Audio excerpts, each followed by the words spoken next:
Y esta noche vamos a tratar el tema de la unidad de Dios. Se nos ha hablado de que Dios es uno, descubrimos que no es tres, descubrimos que la palabra Trinidad no está en la Biblia. Se nos ha hablado tanto de la unidad de Dios, Dios es uno o el único, como texto en Deuteronomio 6:4, oye Israel, Jehová nuestro Dios uno solo es. Marcos 12:29, Jesús le respondió, el primer mandamiento de todos es, oye Israel, el Señor nuestro Dios, el Señor uno es. Ejad, uno. También nos han enseñado que en hebreo, Ejad también significa plural. En castellano no existe eso. En castellano plural es plural, pero en el hebreo sí. Ejemplos de Ejad en plural, por ejemplo, por eso el hombre dejará a su padre, a su madre y se unirá a su mujer, son dos, pero uno, ¿no? También se habla que y la tarde y la mañana un día. Dos personas, uno, dos partes del día, uno. Y así, ese solamente es un manejo del hebreo maravilloso que nos permite entender mejor los conceptos, que es lo que nos importa. Ahora, ¿qué importancia hay en que Dios es uno? ¿A qué se debe todo eso? Bueno, está bien, ya hemos salido de la triunidad a la unidad.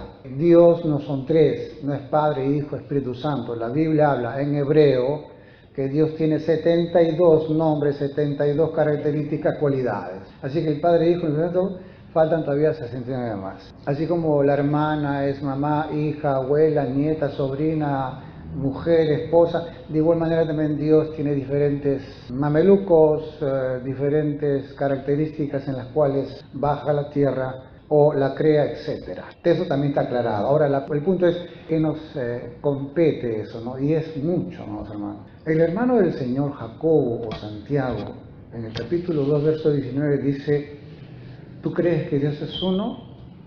Haces bien. También los demonios creen y tiemblan. Mas ¿quieres saber, hombre vano, que la fe sin obras es muerta?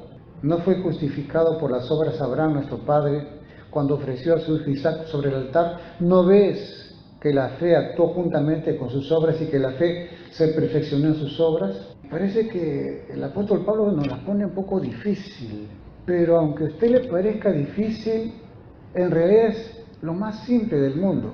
Lo que pasa es que nosotros venimos de un cristianismo que lo ha empeorado y lo ha ennegrecido los conceptos tan básicos, tan sencillos como la unidad de Dios que la palabra de Dios nos muestra. El Señor es uno, no hay dos, no hay tres señores. Sí, pero Elohim significa señores, sí, pero Elohim significa el poderoso. Elohim también se le dice a un magistrado, a un juez, a un rey, ¿ya? O sea, una persona que está también se le dice Elohim, de autoridad. Y también eso significa, también se le pone el nombre de Dios como que Él está en la autoridad de todos. Simple como eso, es una simple lingüística, nada más, no tiene ninguna connotación más allá de lo que significa. Pero aquí Santiago nos habla de los demonios creen y tiemblan. Ahí es raro, ¿no es cierto? Si usted le digo a usted a un borracho, a un pecador, le digo, Dios es uno, ¿sí? Pero sin embargo dice que los demonios tiemblan cuando se dice que Dios es uno. Tenemos que ahora desenredar eso. Nos lo explica también, nos da el ejemplo de Abraham. Abraham dice que tenía fe, o sea, creía a Dios, pero practicaba esa fe. El ejemplo más fuerte fue cuando le pidió a su hijo: yo creo en ti, Señor, sé que eres uno y ahora tengo que actuar en base a esa fe. Si tú me lo pides, yo lo hago. Entonces ahora vamos a intuir que la obediencia a Dios significa la unidad de Dios, de Él conmigo. Ya el tema ya está aterrizando ya. El tema no está en que Dios es uno. El tema está en que esa unidad es una unidad de criterio, es una unidad de pensamiento, de obra, es una unidad que nos invita a imitarlo a Dios. Por eso Jesús dijo, imítenme a mí. Por eso Pablo dijo, imítenme a mí, pero yo como imito a Jesucristo. Entonces, amados, aquí nos habla de algo que va más allá simplemente del concepto de lo que significa unidad. Ya entendimos qué significa unidad. ¿Cómo lo ponemos en práctica? Mire, se lo voy a resumir el mensaje. siendo uno con Dios, obedeciendo a Dios, teniendo la misma mente, el mismo corazón, y ya está, solucionar el problema, ser como Jesucristo. Si nos está hablando el Señor acá del amor, de la paz, de la bondad, de las características, de las cualidades de Dios, y que eso tiene que entrar en nosotros, y que tiene que salir pleito, celo, ira, contienda, pero ¿por qué habla de eso? Por simplemente un tema muy importante: Dios es uno. Claramente Santiago nos habla de la unidad de Dios y nos da el ejemplo y nos dice que los demonios tiemblan. ¿Cuándo tiembla el demonio? El demonio tiembla cuando usted y Dios se convierten en una unidad. Repetimos, los demonios tiemblan, ¿por qué? Porque los demonios no viven la unidad, están separados, ¿se acuerda usted? Los demonios no andan conforme a la voluntad de Dios. Satán no es un título, es una cualidad, es un adjetivo, el opositor. ¿A qué se opone? A la voluntad de Dios, por lo tanto no está en la unidad de Dios. De paso, la unidad de Dios, amado hermano, es la razón de este universo, porque antes de este universo hubo una rebelión, una desunión, de tal forma que el Señor ha hecho todo este lío de la creación a usted y a mí, para que podamos hacer uno con el Señor mediante Jesucristo, por supuesto. Jacobo o Santiago, el hermano del Señor, nos habla que cuando Abraham obedeció a Dios, temblaron los demonios. ¿Y por qué tiemblan los demonios? Ya hemos explicado, porque simplemente ellos no viven en cuanto a la unidad con el Señor. No viven. Por eso Jesucristo viene acá a enseñarnos a ser uno con Dios, a enseñarnos a hacer la voluntad de Dios. Y no solamente es que yo me parezca al Señor, no, sea como el Señor, sea como el Señor. Cuando el demonio ve, cuando Satanás ve que usted obedece a Dios, usted se hace en una unidad con Dios. En hebreo se nos dice, cuando uno hace misbot, se abre el corazón de Dios. O sea, cuando usted obedece un mandamiento, arriba en los cielos hay fiesta en los cielos por un pecador que se arrepiente. O sea, hay una unidad. Esa unidad no existe en la tierra. El mundo, el cosmos, está desunido de Dios. Pablo dijo que el hombre amó a la creación antes que al creador. Desunión.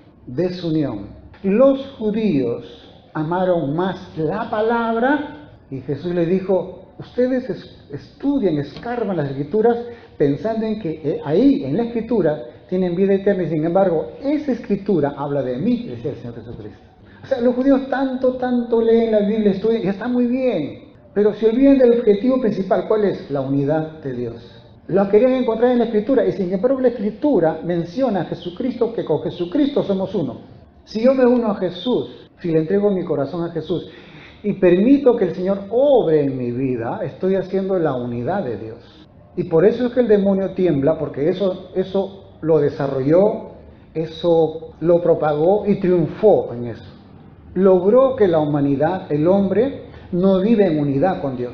¿Por qué? Porque el hombre hacía lo malo, Yetzer hará, tendencia al mal. La tendencia al mal no está en el plan de Dios, es la tendencia al bien. Por lo tanto, el demonio se enseñoreó, y por eso que, sin desparpajo, le dijo a Jesús: todo esto te voy a entregar si tú eres ejad conmigo, si tú te arrodillas y haces lo que yo te digo.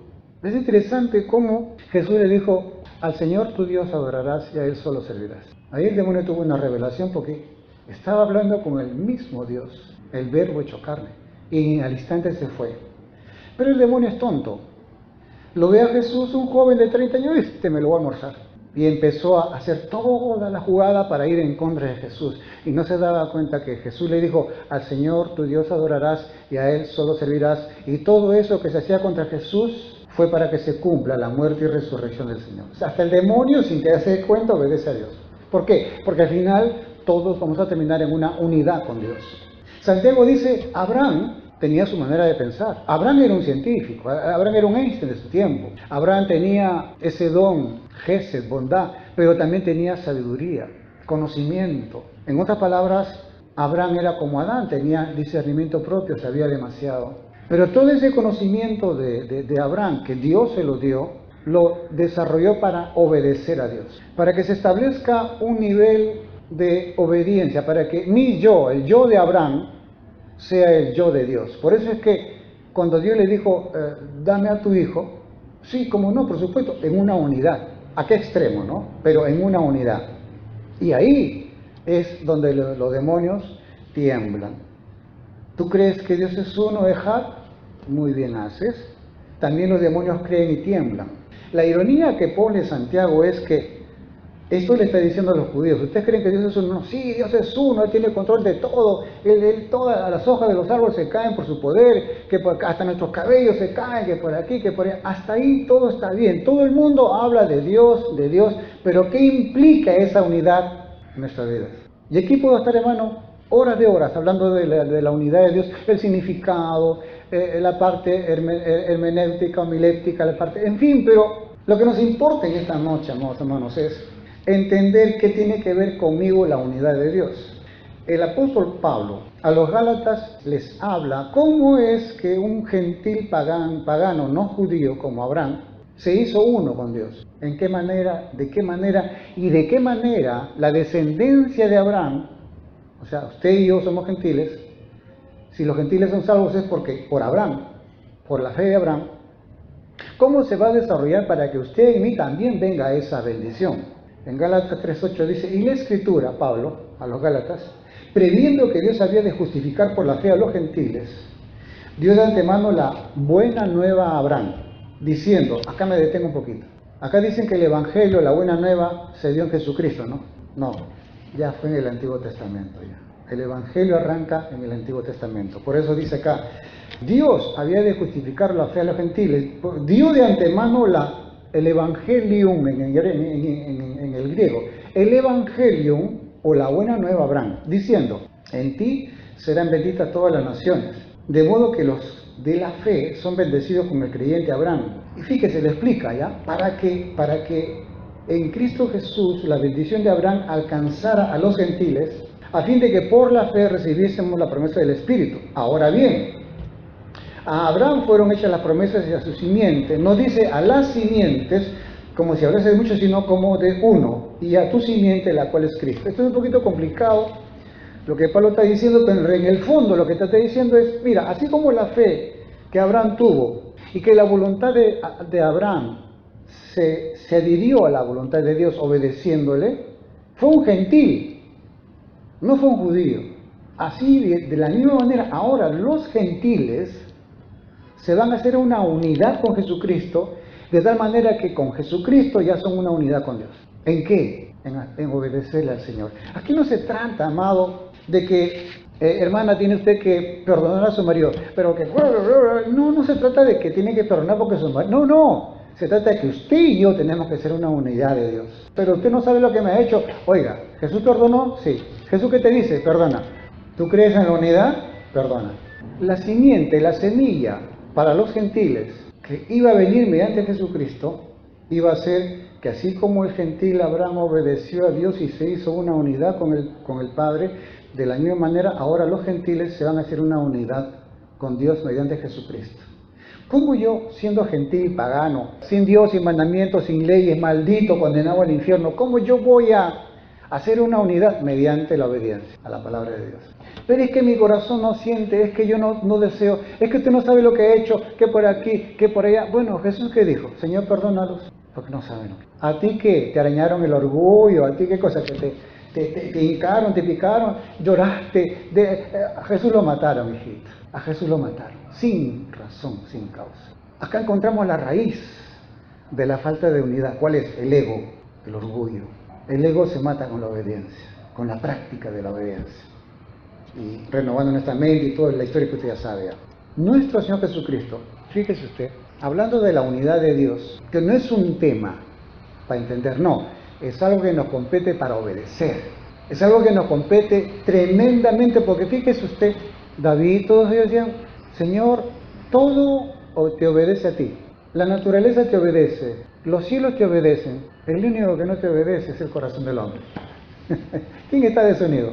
El hombre. Es que, pastor, si tuviera mi marido, si tuviera mi mujer, si tuviera acá, si tuviera allá, si usted se da cuenta de que pues así también eres tú, y Dios tuvo misericordia de ti. Es más todavía, Dios te ha llamado a ti, dice, para que en ti se exprese la gloria de Dios. Este es muy fuerte. Repetimos, Dios te llamó para que en ti se exprese, se manifieste la gloria de Dios. O sea, que tú seas como Jesucristo. Jesús dijo, la gloria que tú me diste, yo se les he dado a ellos. La gloria que tú me diste, yo se los he entregado a ellos. Fíjese usted, el Señor ya tiene que partir, sabe perfectamente que va a venir el Espíritu Santo, esto va a continuar, esto va a crecer, esto va a explotar. Y en Juan capítulo 17 dice, con respecto a la unidad, y ya no voy a estar en este mundo, pero ustedes van a estar. Yo voy al Padre. Y por lo tanto, Señor, le dice, ¿no? A los que me has dado, dice, guárdalos en tu nombre. Acá hemos aprendido, en tu nombre, guárdalos en tu carácter, en tu forma, nombre, carácter, forma de ser. Pero dice, para que sean uno. Repito, Jesucristo está diciendo a los discípulos, ya me voy, y hace una oración, y dice, Señor, a los que me has dado, dice, yo te pido que los cuides, traducido, ¿no? Pero ¿para qué quiere cuidarnos el Señor? ¿Cuántos de ustedes han sido cuidados por Dios? ¿Cuántos han recibido bendición? ¿Cuántos han, etcétera, etcétera, ¿no?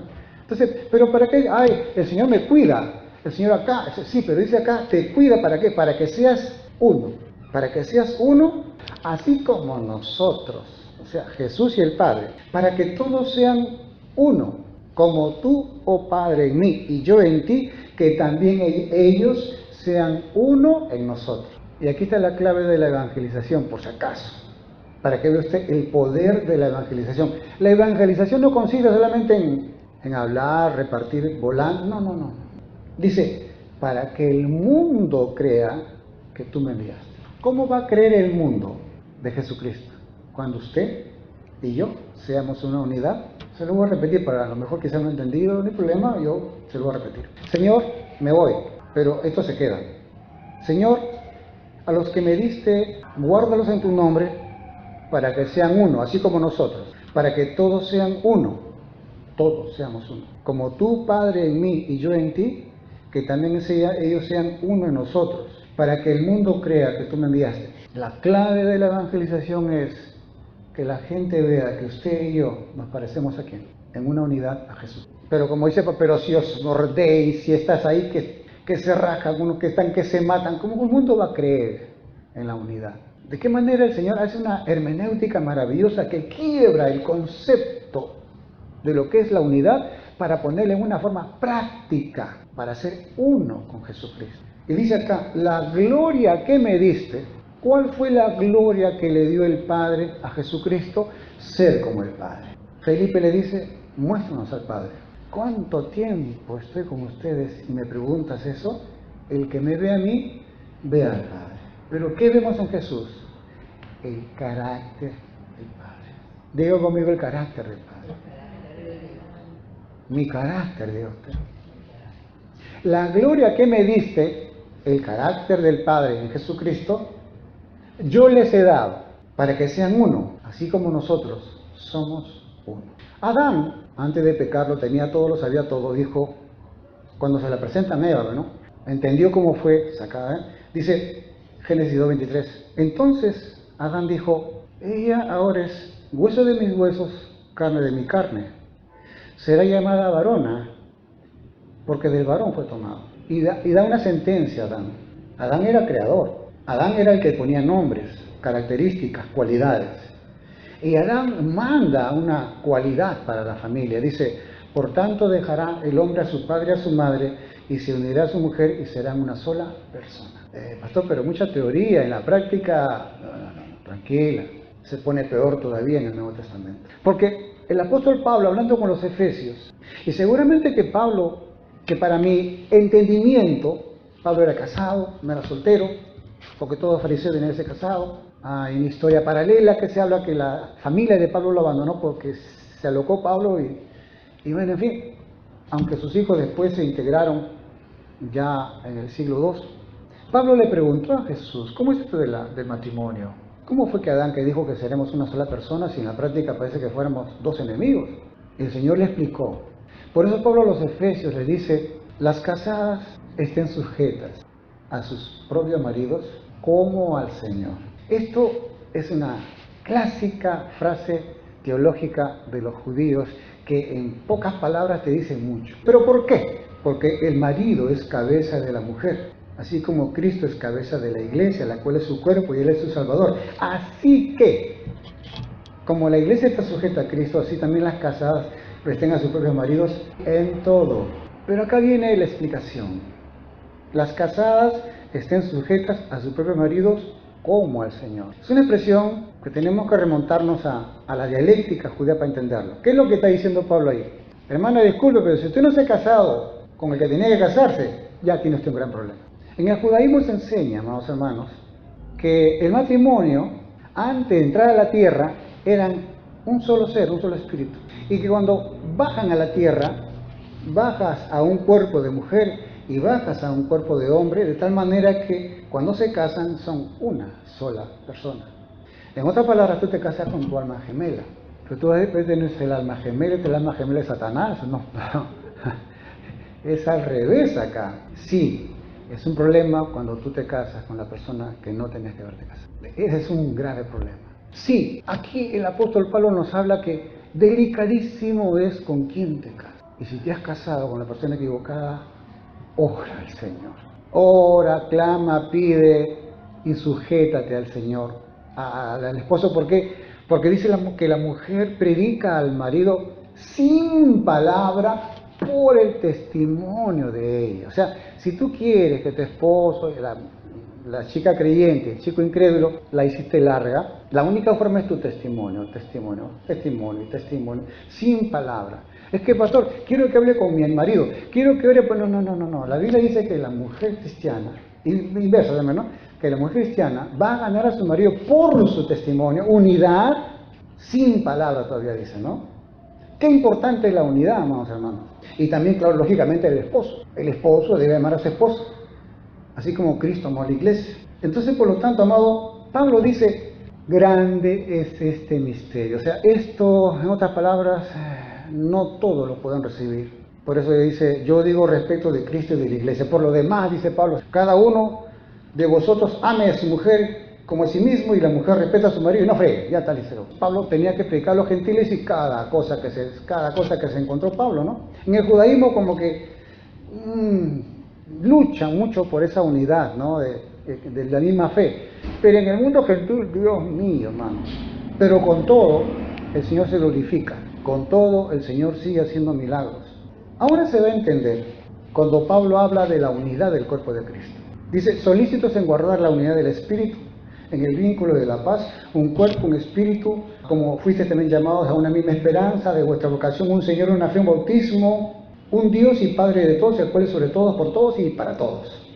¿Cómo lo entendemos esto? Cuando Juan el apóstol en Revelación vio el cielo, Apocalipsis, fíjese, él dice que vio a la Jerusalén celestial, una sola Jerusalén.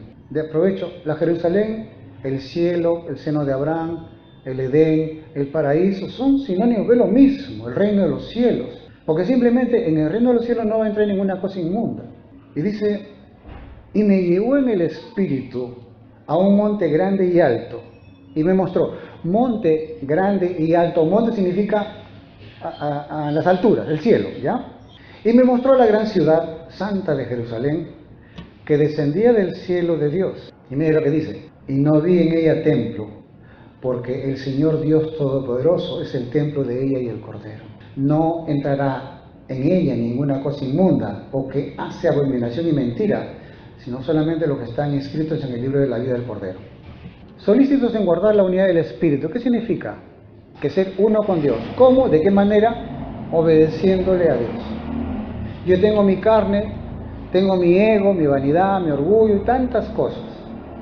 Que para eso, amado hermano, entre el Espíritu Santo, me redarguye, me reprende, me guía. Hay un solo camino. Y el camino es el de Teshuvá, el arrepentimiento, para que yo entre en una unidad en carácter, en forma, en obediencia con Dios. La unidad de Dios no es un concepto, la unidad de Dios es para que usted y yo lo pongamos en práctica. Así de simple. Te guste, no te guste, te araña, te pica, vaya usted al médico, ictericia, pero eso es lo que tienes que hacer. Porque dice que ninguna cosa inmunda, o sea, nada de lo que está en mi corazón, pleito, celo, ira, raíz de amargura, eso no va a entrar. No se trata, no, hermano, de que te portes bien, no, se trata de buscar la unidad de Dios, buscar la unidad con Jesucristo. Por eso es que Dios vino en carne como ser humano, para que de esa manera tú entiendas que Él también pasó por lo mismo y sí es posible, porque todo es posible en Cristo Jesús y todas las cosas nos ayudan para bien. Amados, la unidad de Dios, repetimos, Ejad, en la parte donde el Señor Jesucristo dice, Padre, así como tú y yo somos uno. Pero ¿cómo Jesús es uno? Jesús dijo, he venido yo a hacer la voluntad de mi Padre. Jesús dijo, mi comida es hacer la voluntad de mi Padre, es obedecerle a mi Padre en todo. Esa es unidad. Y esa unidad el Señor nos la pasa a nosotros. Me voy, pero el Espíritu Santo se va a encargar. Y yo oro al Señor para que todos aquellos que me han dado, lo guardes para que seamos uno, para que todos sean uno. Como tú, oh Padre, en mí, yo en ti, ellos también sean uno, para que el mundo crea que tú me enviaste. Aquí está la clave de la evangelización.